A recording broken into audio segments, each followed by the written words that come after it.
All right, guys, welcome back to another video.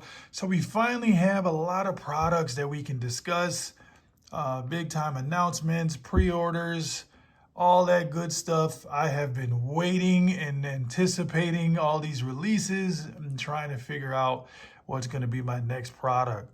So today I just wanted to have a discussion video with you guys, and I definitely want you to hit me up in the comments below.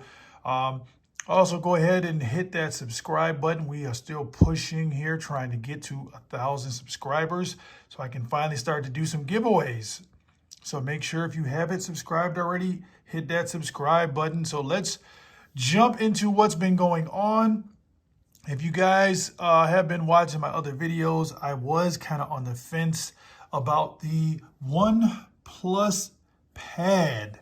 So I did not do the pre-order. I was on the fence. I was ready to do the pre-order.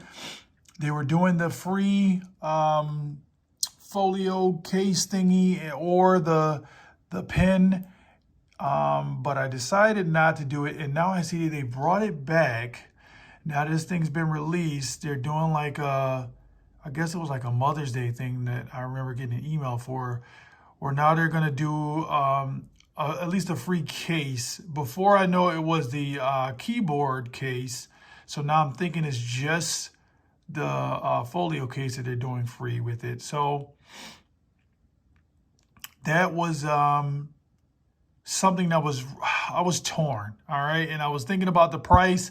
They didn't announce the price right away. That kind of set me back a little bit, like I know it did a lot of you guys, where why not just tell us the price instead of us doing a deposit? I think it was like a $100 deposit or something like that before even knowing the price. But now we have the prices out there. I think it's a pretty good price, $479. I believe that's $479. Let's see. If we do a buy now, I want to say it comes out to $470. Yes, it does. So $479. Not bad. I think I guessed around $549 or between 549 and 500. 549 and 600 bucks, something to that effect.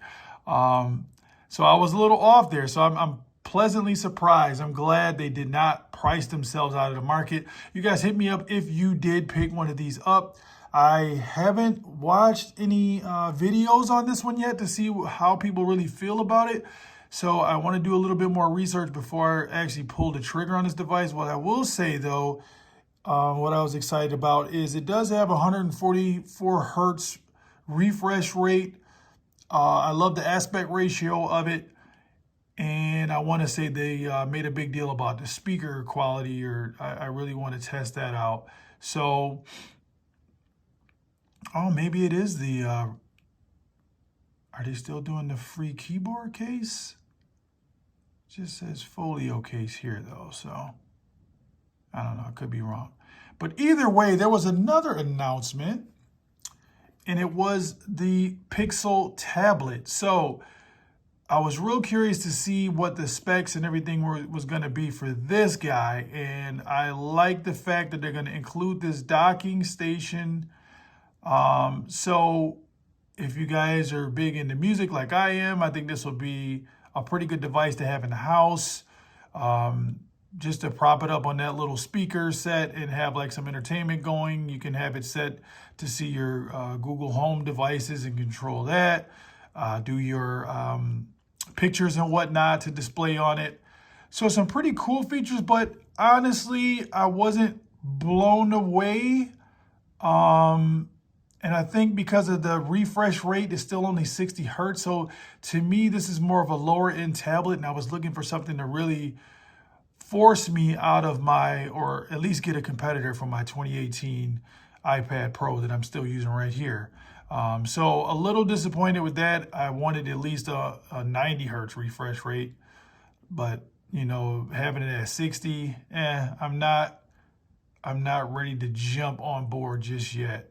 Maybe if there's some special software that they're going to do with this thing to make it like a multitasking beast. I know it has the G2 sensor in it, but I don't know if that's enough to move me in this direction. But it is $499, and the little dock is included. So I think that's a pretty good package.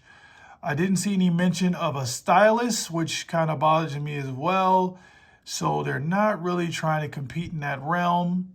So you guys hit me up in the comments if you're thinking about the tablet itself.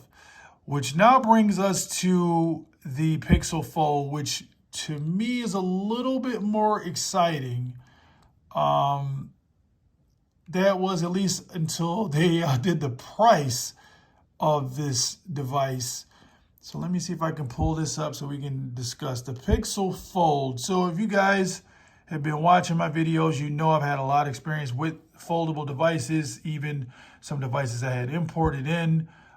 So I'm super excited that there's finally another device here in the US that can compete with the Samsung Z Folds. Now, if this thing did not start at $17.99, I definitely would have did the pre-order right away. I know by doing the pre-order, you can get the Pixel Watch, which I do not have, but I don't know if I was ever really excited about the Pixel Watch either. It is a nice little addition that they're going to give that with the pre-orders, but I think that's kind of built into the price. So I wish they would have just given you a bigger discount on the price itself. Now, what I will give them credit for, there's some pretty good trade-in values that they're giving for certain devices, like the higher-end Samsung and Apple devices. They are giving you a pretty good trade-in value for those that could go a long way. $17.99, a little steep on this one. I was hoping more so around the less than 15 mark. That would have made it an easier pill to swallow. I think if they would have priced this around $12.99, they would have had a lot of people on board. I'm sure there's still a lot of people on board to jump on this thing.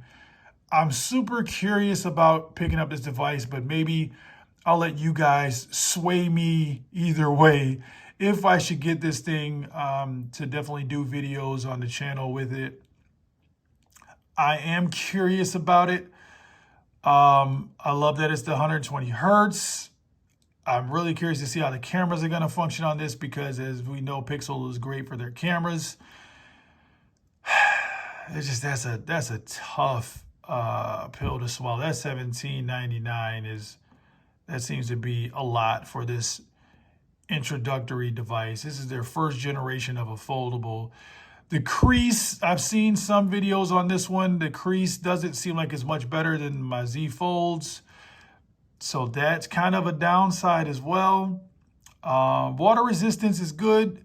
There is no Pixel Pen input or anything like that as far as I know. So does it really compete?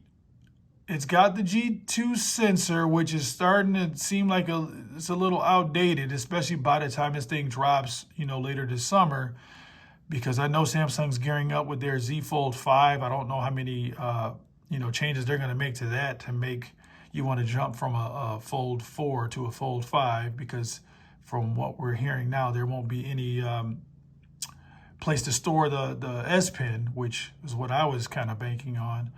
But as far as the specs on this thing here, I mean, a pretty nice size battery, good, decent amount of RAM. But I don't see any wow features, right? So I guess the wow factor is that there is a competitor to the Fold 4. Maybe I'm missing something. I love the aspect ratio. That will make that a lot more fun to play with than, say, a Z Fold, because that outer screen is a big deal in my opinion. So that's a nice little feature there, having a wider aspect on the front screen. But as far as the device itself, what is it going to do that your Z Fold won't do, right? So when you open those up, we're talking 7.6 inches. So you'll get all your content.